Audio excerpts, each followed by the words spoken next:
veils on her face were of finest lace. Her robes spoke of riches supreme. Her confident air and sharp, piercing stare demanded the highest esteem. A contract arranged, money was exchanged, connections secured her dream man.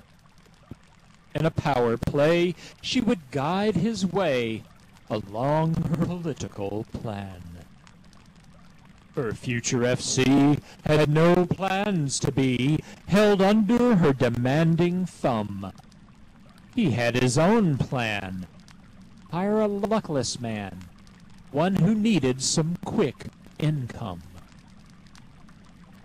On a dark night, when the moons shed no light, the rogue slipped o'er her garden wall. A slow, silent climb to her room in time, to observe her furs rise and fall. He poured on a swath of rich silken cloth a liquid which would knock her out. He covered her nose, awakened she rose, but the vapors packed quite a clout. With muffled alarms, she fell in his arms. Her face became pallid and slack. Pulled free from the fur, he quickly bound her, then hoisted her onto his back. Dawn the next day on a block by the quay, she knelt naked, watching the crowd. Her auction began. She saw a young man, her intended. She cried out loud. The bidding began from an obese man. Her beau uttered out not a word. He then gave a nod. The low bid seemed odd. The others he had not deterred. The corpulent man held up a lone hand, 3 fingers raised high in the air. No counter reply to the slaver's cry. She felt the first tugs of despair. She gave a frown as the gavel came down, and the auctioneer called out, "Sold!" Why didn't her love place a bid above the one from that man fat and old? Her handsome lad moved away just a tad.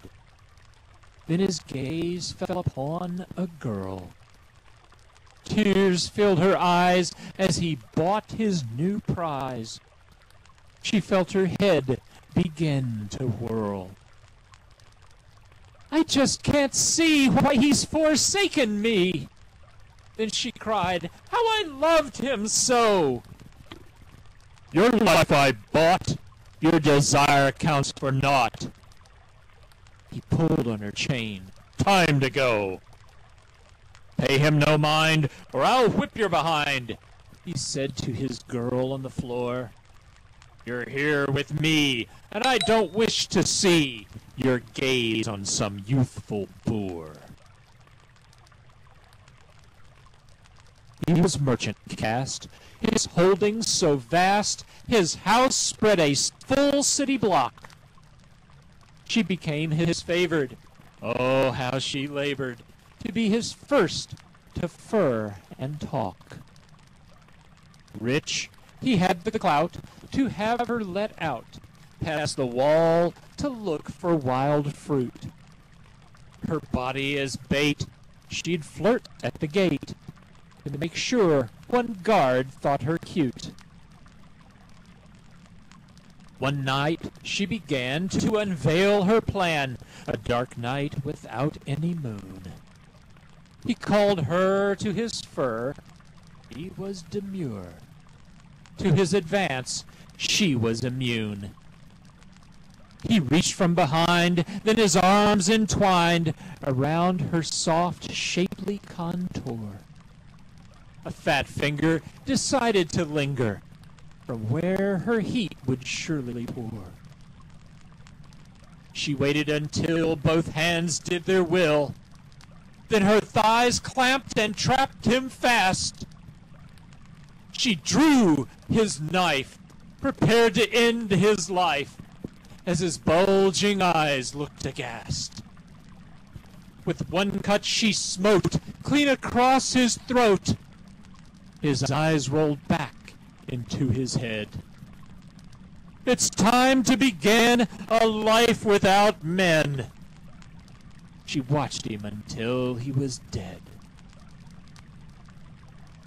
She made haste to the gate, thrilled that her fate was completely in her own hands. Her guard waved her through, and with hope anew, she set out for the Panther's lands. So long ago, she thought, I made it though. She watched her tribe dance in moonlight. From lace to his furs, now with my sisters, for my freedom I'll always fight. High-born, now chiefess, her tribe is the best at giving the fleeing some aid. They provide a life beyond all the strife. In the woods, they live unafraid.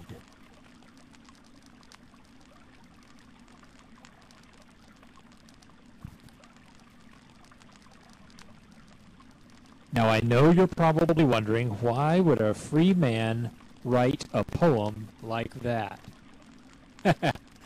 Well, my friends, I do a lot of traveling. I am a traveling poet. And sometimes I need to go to Torvald's land. I don't often have the fare to take shipping from the Vosk River Delta all the way up to Torvald's land. I have to walk through that northern forest.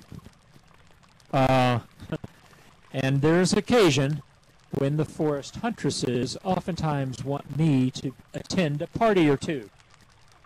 Well, that poem has saved my neck and my scalp more than once from a very untimely haircut. So I make no apologies for being able to write a poem that adequately pleases all my audiences.